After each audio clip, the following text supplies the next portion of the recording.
Hey, everybody, it's Congressman Jamie Raskin from Maryland's beautiful 8th Congressional District. Hello to all my friends out in Maryland and across the country who are tuning in for my favorite time of the week, Local Hero, when we get to salute and interact with the people who are making life wonderful or at least better for people in our district. Today is Friday, August 29th. It is the beginning of our Labor Day weekend. We are celebrating Labor Day at a time when labor and labor unions are under attack, both in the public sector and in the private sector.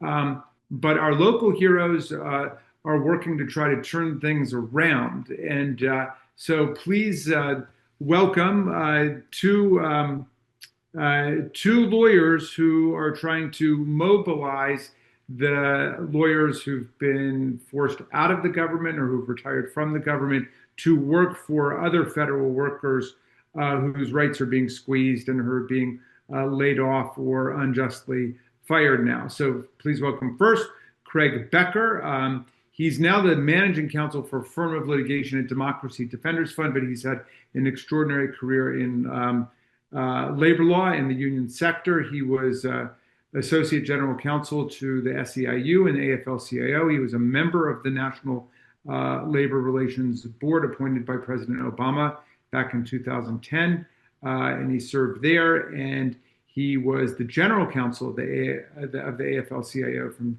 2012 to 2022. So he spent 10 years in that critical position. He's taught at a bunch of law schools, labor law across the country.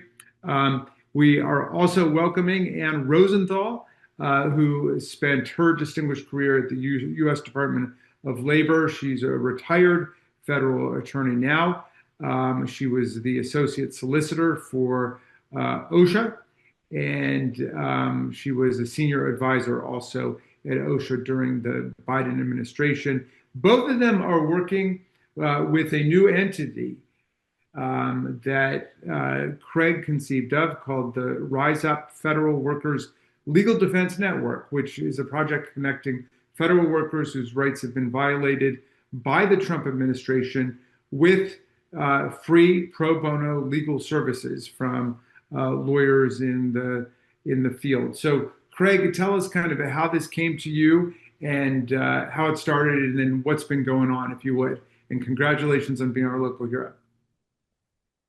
Thank you. Pleasure to be here, and thank you for all your good work as always. So, as you can imagine, as soon as the election happened last November, union lawyers got together with really all the major litigating groups and began to imagine what might happen after January 20th and how we might respond.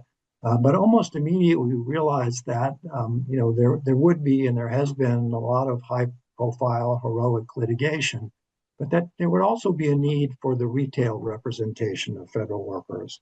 That is, what's happened has been unprecedented, extraordinarily confusing. People have been riffed, they've been reinstated, they've been riffed again, and it's just incredibly anxiety-producing and confusing.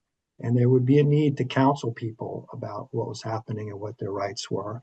And while there is a very excellent federal employment bar in DC and elsewhere, it was quickly overwhelmed given what befell the federal workforce. So we set out really to expand the pool of lawyers who could help federal workers. First, we partnered with everyone we could imagine: unions, American Constitution Society, Democracy Forward, to identify lawyers who might be willing to help. Not only former federal sector lawyers, but any lawyers of goodwill. And we offer them training on the basics of representing federal workers and counseling federal workers, and then create a whole set of materials to help them do that. And then on April 16th, we went live with a website, which I urge people to go to, both lawyers and people in need of help, which is, as you said, called Rise Up Federal Workers Legal Defense Network, which essentially matches the two. So federal workers can go to the website and ask for help. Lawyers can go to the website and say, I'd like to help. And they can do the training on demand. They can look at the materials, and then we essentially match the two.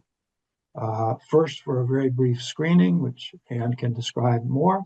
And then if the people have a question we think we can help them with, for up to hour free consultation, and then potentially reference to a lawyer who can represent them.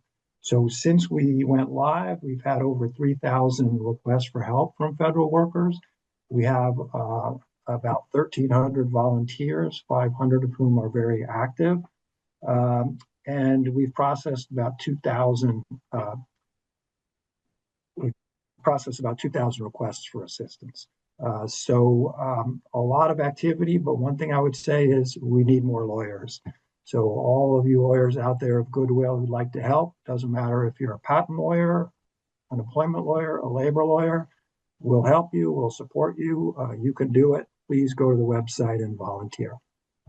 Well, that's fascinating. So, Ann, you're one of the volunteer lawyers.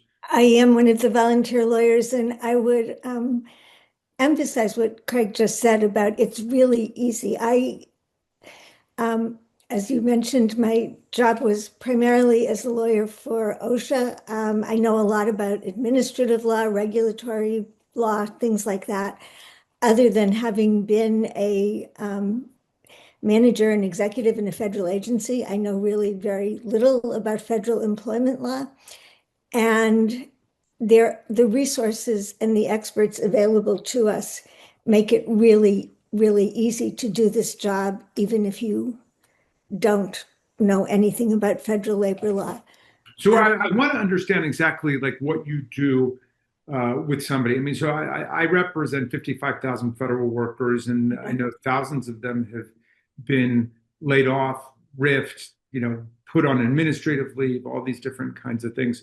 A lot of them are involved in different lawsuits relating to NIH or USAID or what have you, but you counsel people individually, right? Right. So explain how this differs from I want to go to a lawyer in order to sue. How does that work? Yeah, sorry. There's some overlap, I would say, but we get a call. We get usually an email from somebody who says, I would like to talk to you. And I set up a time to talk to them. In the first call, we go through like who they are, what their job was or is, what their current status is, what kind of relief they would like. I think these calls, I have a daughter who's a psychotherapist, and I sometimes tell her that I feel like I'm a therapist as much as a lawyer in these calls. These are people whose lives have been turned upside down, and they really are still trying to process what's happened to them, and they need somebody to talk to. But we go through it, we figure out if they are part of a class action that has already been filed, if they are part of if they're affected by some action. As you mentioned in your introduction, there's been a lot of effort to delegitimize and really destroy federal worker unions, but there are some that still are there. There's some that are doing some litigation, and they are still able to help people. So we also can refer people to their unions for help if that is necessary. In most cases, I would say, and I don't know, Craig can tell me if this is just my experience, their situations are such that I would refer them for a consultation or just turn the screening call into a consultation call, which is something that we also can do. And then we sort of dig in a little bit more depth, figure out, if I can give you a couple of examples, it would probably be good. So there was one woman that I talked to who was involuntarily reassigned at the very end of January, like when the new people were there, but before they had done anything about it, to the Office of Minority Inclusion at her agency. And then she was riffed a few weeks later because that was considered a DEI job.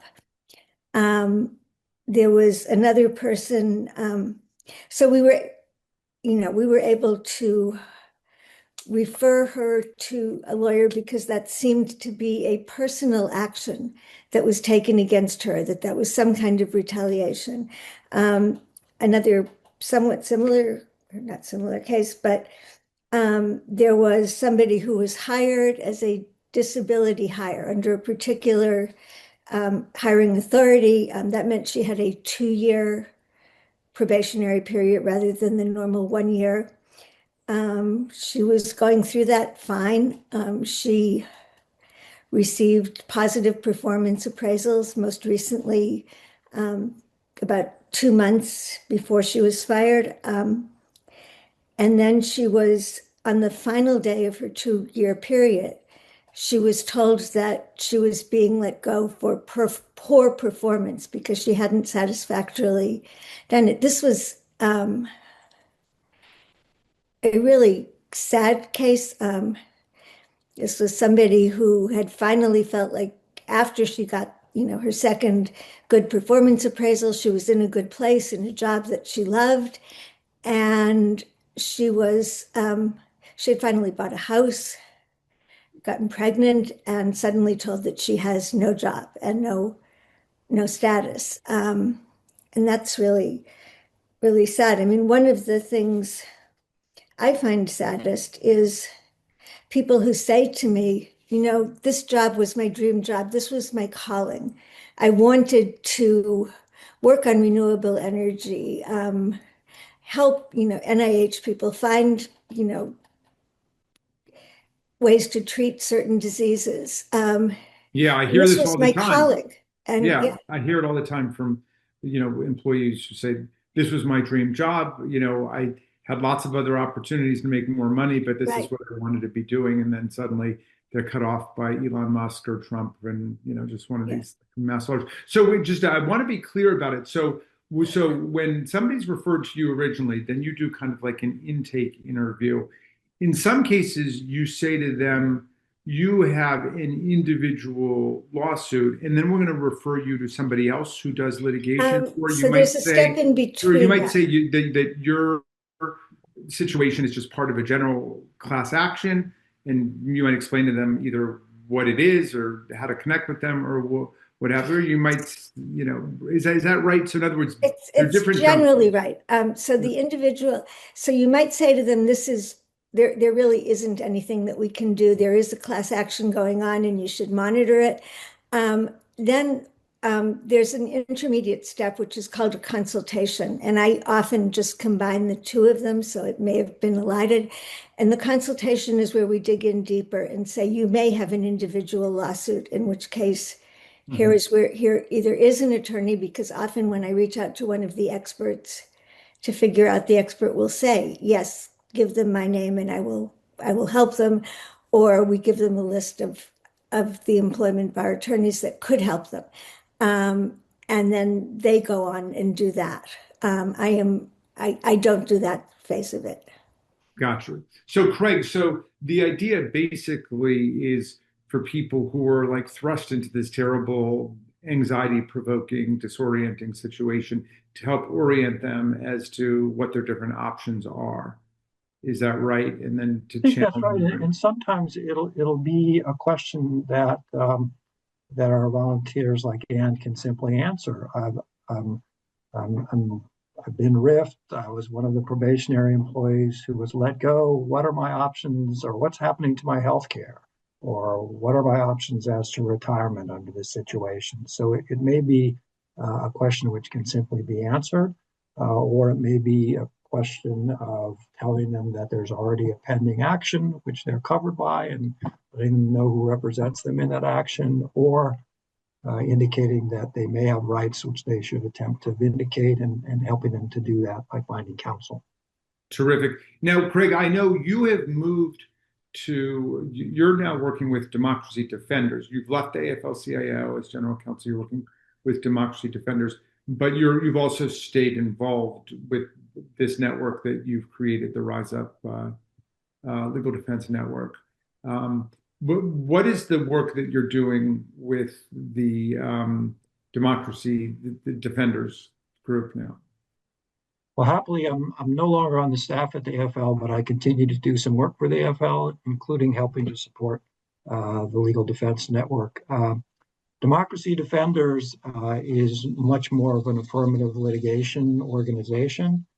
So for example, today we're filing a brief in the Ninth Circuit on the case involving a challenge to President Trump's executive order, which excluded some two-thirds of the federal workforce from collective bargaining on national security grounds. It's now been enjoined by two district courts, finding it to be retaliatory for the union's activities opposing President Trump's policies.